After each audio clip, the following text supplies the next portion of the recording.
I was able to discern three themes that come up again and again, about 6 times each. The first theme is Jesus claims to be God, and he does it 6 times. You'll see the Bible verses on the screen behind me.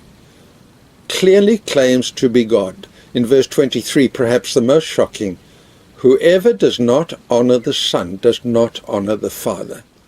And in chapter 14, he makes that even worse. He says, whoever does not believe in the Son. Now, there is no religious leader in the history of the world that says anything like that. Whether Confucius or Buddha or Muhammad, none of them say, believe in me, and then you'll believe in God. They say, believe in my teachings, and then you'll believe in God. A most stunning series of claims. Then the second theme is parallel to it. It's the theme of the things that God has given him authority to do. And again, there are 5 of them. And all of them are really the prerogative of God and God alone. In verse 22 and verse 29, he says, God has given me the authority to judge the world. And he says that every man, woman, and child is going to appear before him, and he alone will decide, you go to the left and you go to the right. The Father is going to delegate that to the Son. What human being could claim that? And then in verse 24, he says, God has given me the authority to give eternal life. Who but God could do that? And in verse 25 and verse 29, he says, God has given me the power of the resurrection from the dead. And not just to raise 2 or 3 people like Lazarus, but actually, he says quite specifically, every tomb there's ever been will be opened, and those people will appear before me. Quite stunning claims.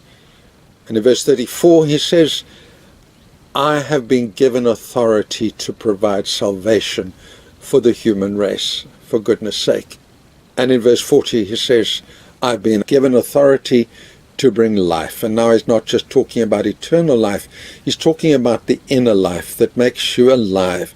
And he says to the Pharisees, you don't have it because you don't believe in me. An utterly stunning series of claims that Jesus makes, and they can lead only to one conclusion, that he's claiming to be God.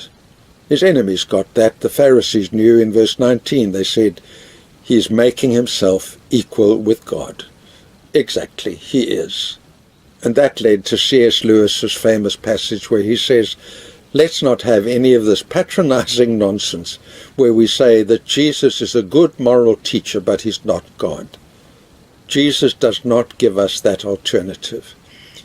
His claims to be God are so central to his teaching that if they're wrong, the whole moral teaching must come into question. And so C.S. Lewis famously said, we only have 3 alternatives. Either he's a liar of the level of Joseph Goebbels and should be locked up, or he's a lunatic on the level of someone who thinks he's a poached egg, and perhaps he should be locked up too. Or he is what he says he is, and our only alternative is to bow down and say, my Lord and my God. Well, there's a third theme that goes again 6 times, I think, through this passage. It's a theme that the Son can only do what the Father does and what the Father empowers him to do. And although he's claiming an equality with the Father, there is also a subservience there, a subservience within the Trinity. No human being can explain these things. But it's put best, I think, in verse 19. The Son can only do what he sees the Father doing. I think that's a really good mantra for our Christian lives. Do what you see the Father doing and don't try and do anything else. So if you're not sure what to do next in life, here's a simple guide for life.